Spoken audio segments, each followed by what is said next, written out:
Салам достор, бүгүн биз Наполеон Хиллдин «Ойло жана бай бол» китебин обзор кылабыз.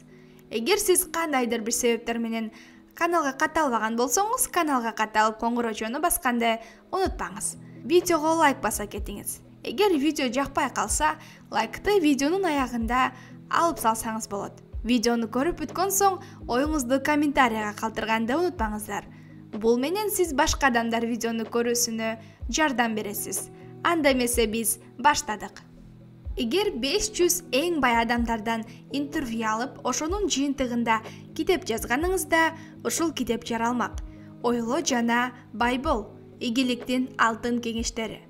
Китепти 1937 жылы Наполеон Хилл Эндрю Карнегинин жардамы менен жазган.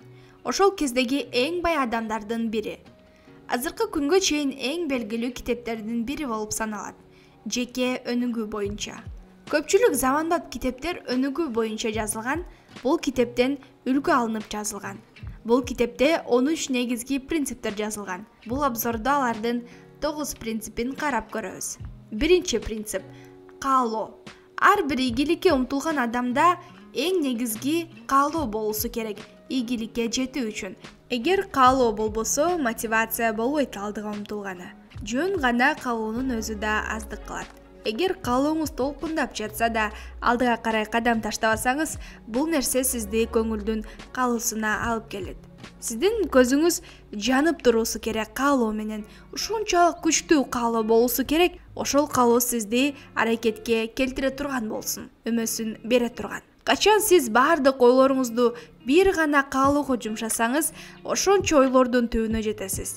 Сиз каалаган нерсенин ойлоп баштайсыз, сиздин колуңузга киргенин, ал нерсенин жана чыныгы жашоодо кандай болорун да ойлоп коесуз. Оюңузду ачыктап алыңыз. Ойлоруңуз сизди аракет кылууга түрткү берет. Чындыгында сиз ишенесиз ал нерсеге. Ошол кезде даяр болосуз ийгиликке жетүү үчүн. Күнүнө 12 сааттан иштегени. Ошол эле ойлор менен уктап ойгоносуз жана энтузиазм менен улантасыз жумушуңузду. Эч качан ойлонбойсуз, эгер бул нерсе болбой калса, башка жумуш менен алектенемин деп, жумушка өзүңүздү толук арнайсыз. 1519 жылы капитан Эрнандо Кортес Веракрузга ацтектерди жеңүү максатында келген.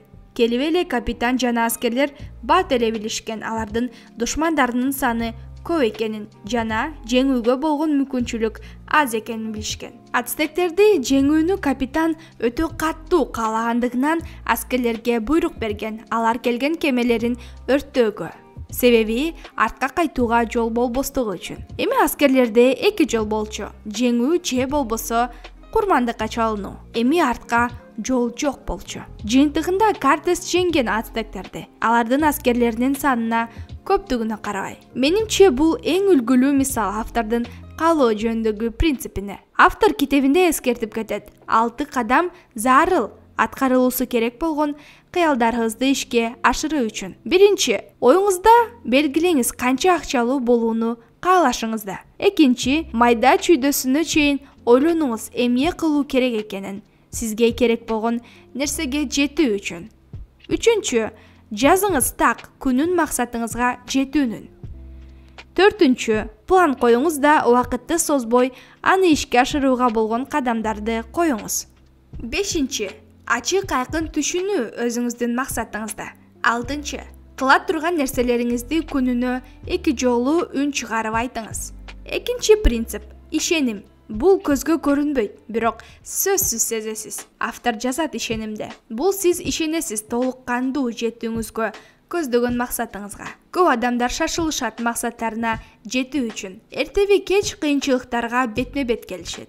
Ошол кезде ишенбөөлөр пайда болот ата-энеңиз, досторуңуз тараптан. Ошол жол менен бара жатып, өзүнө болгон ишеним азая берет. Артынан максатына болгон ишеним жоголот. Эч ким бизге айткан эмес максаттарга жетүү оңой болот деп. Сиздин ишенимиңиз тоодой каттуу болуусу керек. Автор айтат: эгер ойлосоң мен жеңилдим деп, сен жеңилдиң. Эгер колуңдан келбейт десең, эч качан ал нерсе колуңдан келбейт. Эгер жеңүүнү кааласаң, бирок жеңилип калам деп ойлосоң, жеңилүүңө мүмкүнчүлүк көбүрөөк. Жашоо бул согуш. Жеңиш ар дайым келе бербейт эң күчтүүгө же болбосо Шамдагайга. Бирок албетте келет эрте же кеч өзүнө ишенген адамга.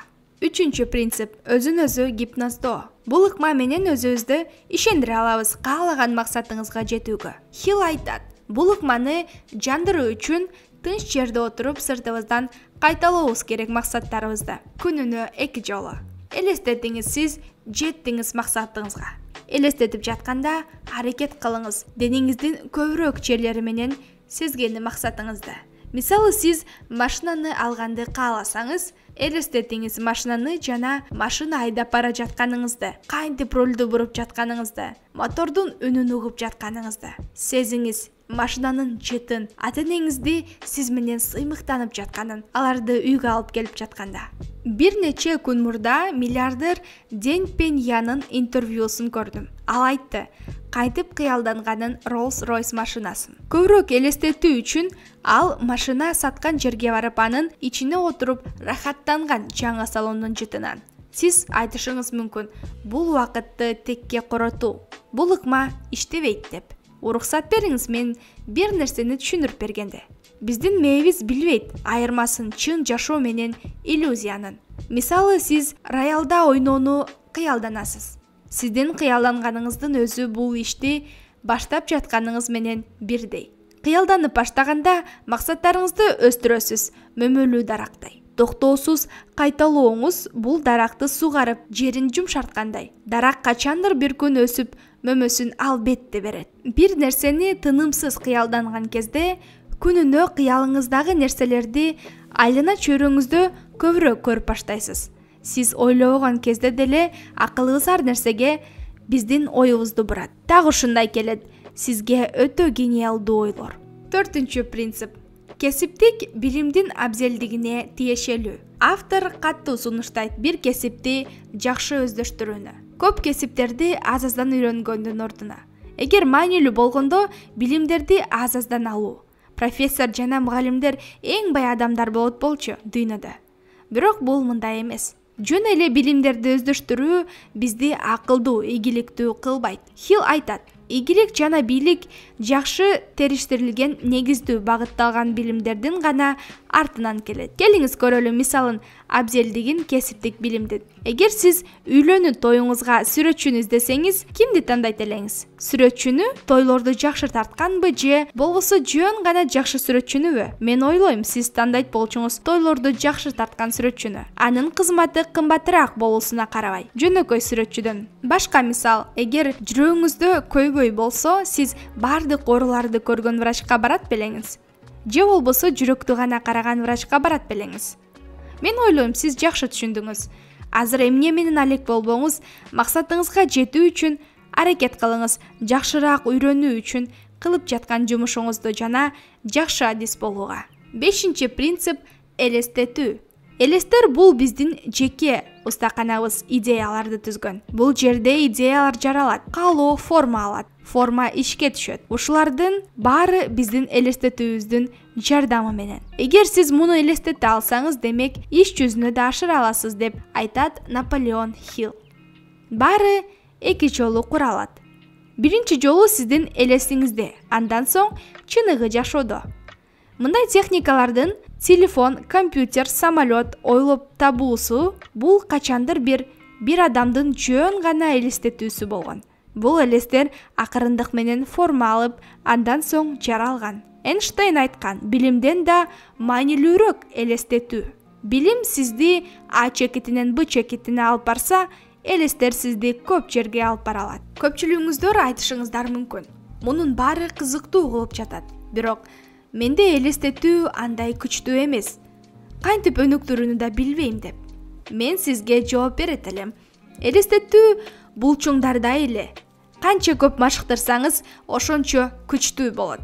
Көпчүлүгүбүз чоңойгон сайын токтотуп коебуз элестетүүнү машыктырууну. Мунун себеби эл бизге кандай кылуу керек экенин айтып туруусу. Биз башыбыз менен ойлонууну токтотуп коебуз да айланадагылардын сөзүнө ишенип кете беребиз. Эгер элестетүүңүз менен мактана албасаңыз, анда аны машыктырып баштооңуз керек. Машыгууга барып денебизди машыктыргандай эле. Элестетүүнүн машыгуу жайы бул ойдогу эксперименттер. Ойдогу экспериментке окуя же болбосо кырдаалга өзүңүздү жөнөтөсүз. Карап көрөсүз кандай чечим чыгарасыз ошол убакытта. Эгер сиз Эйнштейндин жашоосу жөнүндөгү кино тасмасын көргөн болсоңуз, билесиз, ал көп ийгиликтерин биринчи оюндагы экспериментте өткөргөн. Мен бул ыкманы колдоном, элестетүүнү өнүктүрүү үчүн. Текшерем даяр нерселерди, компаниянын иштөөсүн текшерем, кантип мен бул жерде иштейт элем, кантип ийгиликтерге жетет болчумун деп. 6 принцип. Уюштурулган пландаштыруу.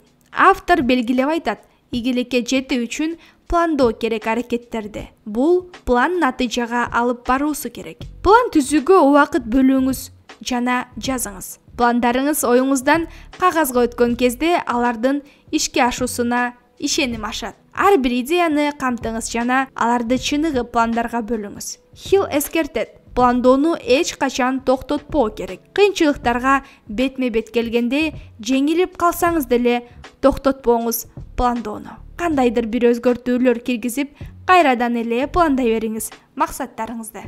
7 принцип. Чечим чыгаруу. Бат чечим чыгарууга жана аларды ишке ашырууга максаттардын так экени жана айкындыгы, эмнени каалап жатканыңызды билүүңүз чоң таасирин берет. Хилл айтат, эгер сиз башкалардын сөзүн көп уксаңыз жана чечим өз алдынча чыгара албасаңыз, демек сиздин ал жерде андай деле көп эркиңиз жок. Ар бирибиз өз башыбыз менен ойлонушубуз керек, жүрөгүбүздү угуубуз керек. Ошондо өзүбүздүн чечимибизди чыгарабыз, келечекте коргой турган. Ийгиликке жетпеген көп адамдар да мурда башка адамдардын сөзүнө кирип, алдыга карап баспай коюшкан. Себеби алар элдин сөзүнө жана ушакчыларга алардын ордуна чечим чыгарууга жол беришкен. Пикир эң арзан товар дүйнөдөгү. Пикир ар бир адамда бар. Кайсынысын тандайсыз? Өзүңүздүкүнбү же болбосо кесиптешиңиздинби? Сиздин планыңыз жөнүндө бир да түшүнбөгөн. Жада калса сиздин бир туугандарыңыз сизге зыян келтиришет. Сиздин пландарыңыз үстүнөн күлүп, жаман ой менен болбосо да. Миңдеген аял эркектер жабыргашат өздөрүнүн толук кандуу эмес эркиндиктерине. Себеби качандыр бир убакытта кимдир алардын үстүнөн күлүп, ишеничин сындырышкан, өздөрүнө болгон ойлорун туура экендигине күмөн санап калышкан. Биздин өзүбүздүн желкебизде башыбыз бар. Келиңиз өзүбүз чечим чыгарганды үйрөнөлү.